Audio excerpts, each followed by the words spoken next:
Today we're going to learn about double exposure.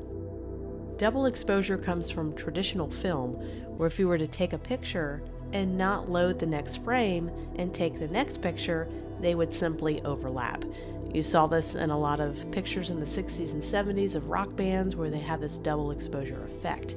Well, in digital world, it's a lot easier to do it with the blending mode tool. You're going to be really amazed on how easy it is to achieve this effect.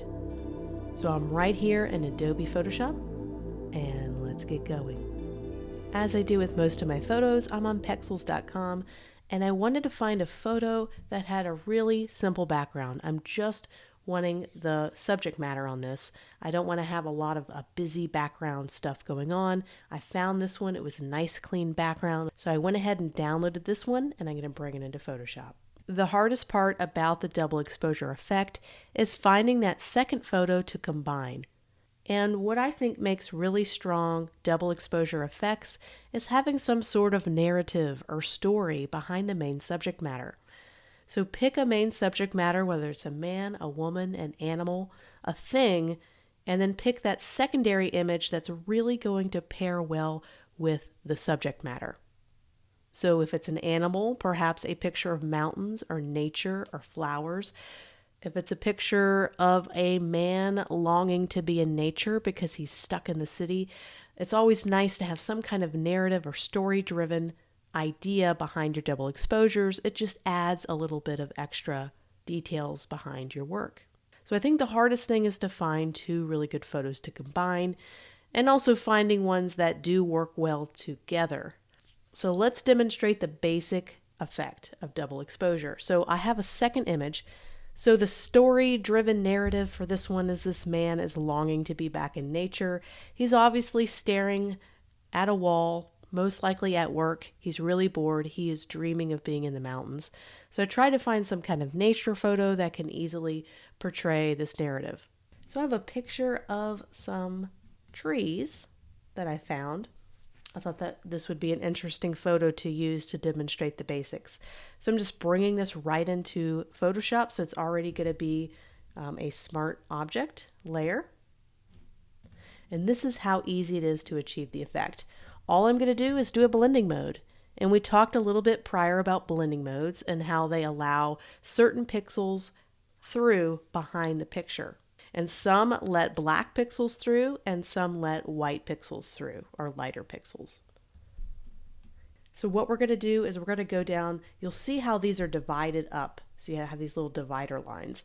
These right here in this category are really good when you have light backgrounds. You're putting something on a light background. Lighten and screen are two really good ones that tend to work really well with this effect. When you switch to a dark or a black background, some of these down here like overlay and soft light will work really good when you have darker backgrounds. So it just depends on the photo which one might work best. So in this case, let's use screen. You can see the screen mode is making the lighter colors really strong and not letting those become transparent, but it's allowing some of the darker colors to become transparent, creating this kind of interesting effect where the sky and the trees come together. So you'll see it's not really cropped at all. So these trees continue to go through the man's head. It doesn't feel like it's contained in any way. So that's what we're going to do. I just wanted to demonstrate how easy it was to get this effect going. So let's prep this image a little bit. We want to isolate this man out of the green background. We want to put him on a white background or a black background. It's really going to help us achieve this effect. We're going to isolate the photo of the man, and as we learn, there's a lot of different ways to isolate them. We could do the pen tool and trace them. We can go up to select and subject and have Photoshop automatically cut them out, which is really nice. But I'm going to show you a new way to isolate and cut out images that's going to be a little bit more detailed and gives you a lot more control. Instead of just going to select and subject, we're now going to go 2 steps below and do select and mask. This is where we can easily create a layer mask here, but instead of painting it on with black and white like we've done in prior lessons, this allows you to do it right here on this preview screen. So if I were to just click and drag, and I'm making sure that I have a addition, so this is adding to the selection, I go all the way around. I have selected the background. So let's say I want to subtract a selection. I could subtract the background. But I want to select the man. So I can click on addition and just kind of click and drag. It's going to kind of automatically do it for me. Or I can go right here to select subject. It's already built into this tool and I can select subject. What's really neat is it has this extra refine hair option. If you have someone who has, let's say, women's hair, especially curly hair, can be really hard to mask on your own, and sometimes this refine hair tool can give you that extra refinement. It runs a different algorithm that helps you refine hair on really complicated selections. But let's say it didn't do a really good job in one point. That's where this is great because I can be very selective about what I mask.